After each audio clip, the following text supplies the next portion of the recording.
If you're new to drumming but you don't have a good practice pad exercise for beginners, you clicked on the right video because I want to show you my favorite exercises I give all my beginner students.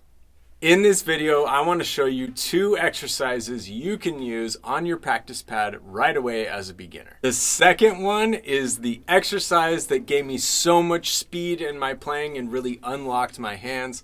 Plus, I'm going to give you a couple bonus variations. Let's dive in. In this exercise, we're going to use 3 simple rudiments: a single stroke, a double stroke, and a paradiddle. Don't worry if you don't know what those are, I'll explain it. So we're going to use 16th notes for this exercise. To start out, we're going to play single strokes. You're just going to alternate your hands. Right, left, right, left, right, left, right, left. That's it. We're going to play one measure of 16th notes.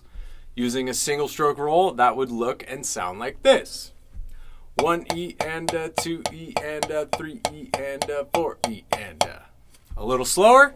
1 E and a 2 E and a 3 E and a 4 E and a. Our second part, we're going to use the double stroke roll. If you don't know what that is, it's very simple. We're just going to play 2 notes on each hand.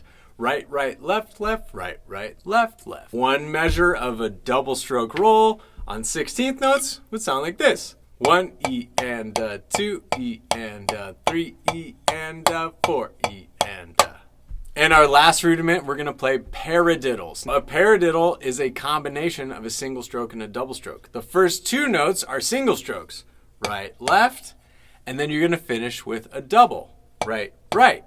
Now that sets us up to play the same thing, just on the opposite hand. So starting with the left hand, 2 singles, left, right, followed by a double, left, left. Now paradiddles for one measure using 16th notes looks like this. 1 E and a 2 E and a 3 E and a 4 E and a. Now that we got all 3 parts, we're going to put them together by playing one measure for each rudiment, and we're going to do it back to back to back without any stopping in between. We're going to put our metronome on quarter note equals 60, and I'm going to play it several times through, so I encourage you to play along with me. 1, 2, 3 E and a 4 E and a. 1, 2, 3, 4 doubles. 1, 2, 3 paradiddle. 1, 2, 3, back to singles. 1, 2, 3, 4, 1, 2, 3,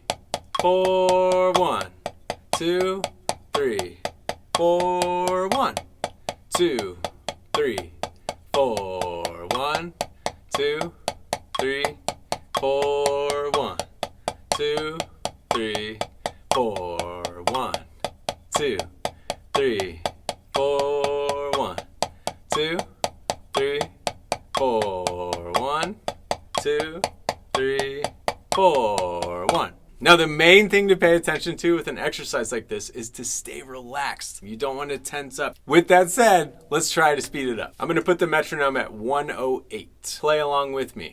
1, 2, 3 and a 4 E and a. 1, 2, 3, 4, 1, 2, 3, 4, 1, 2, 3, 4, 1, 2, 3, 4, 1, 2, 3, 4, 1, 2, 3, 4, 1, 2, 3, 4, 1, 2, 3, 4, 1, 2, 3, 4, 1, 2, 3, 4, 1, 2, 3, 4, 1, 2, 3, 4, 1. Now it's time for exercise number 2. Like I said in the beginning, this exercise really unlocked my hands and gave me a lot of speed in my playing.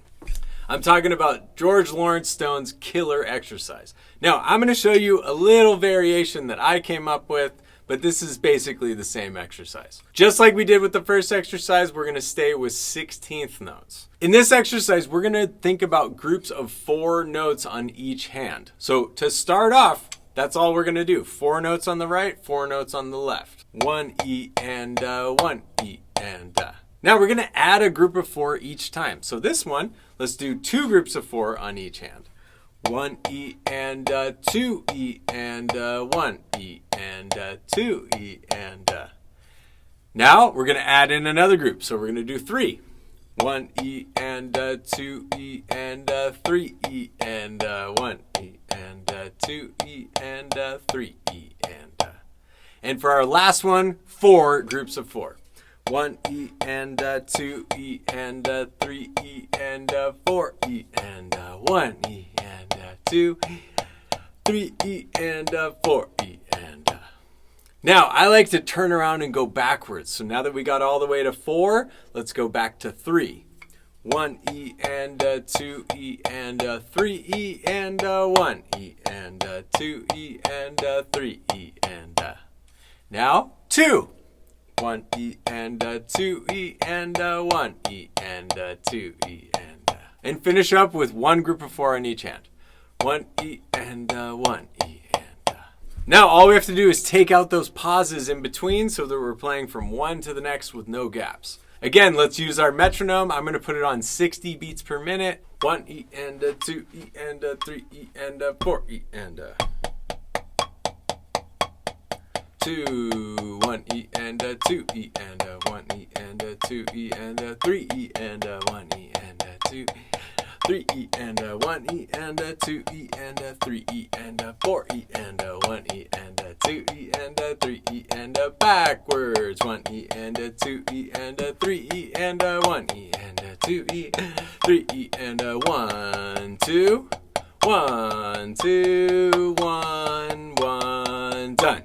Start at whatever tempo you need to. Be consistent and relaxed, and you will be able to speed this up in no time. All right, now I want to show you 2 variations that'll help you get even more control in your hands and develop amazing technique, which will give you a great skill set that will transfer to the drum set. The only thing we're going to change is adding an accent on the very first note of each grouping. That's going to sound like this. 1 2 3 4 1 1 1 2 E and 1 E and 2 E 1 E and 2 E and 3 E and 1 E and 2 E and 3 E and 1 2 E and 3 E and 4 E and 1 E and 2 E and 3 E and 4 E and 1 E and 2 E and 3 E and 1 E and 2 E and 3 E and 2 E and 1 E and 2 E and 1 E and 1 E and finally we get to our 3rd variation. This one is the hardest and trips people up all the time. So this one in particular, if you need to go slower, that is totally fine. We are going to accent the last note of each grouping this time. 60 BPM, let's see what it sounds like. 4 E and 1 E and 2 E and 1 E and 2 E and 1 E and 2 E and 1 E and 2 3 E and 1 E and 2 E and 3 E and 1 E and 2 E and 3 E and 4 E and 1 E and 3 E and 4 E and 1 E and 2 E and 3 E and 1 E and 2 E and 3 E and 1 E and 2 E and 1 E and 2 E and 1 E and 1 E and let me know which one of these exercises you are most excited to start practicing in the comments below. Like and subscribe for more videos. Thanks so much.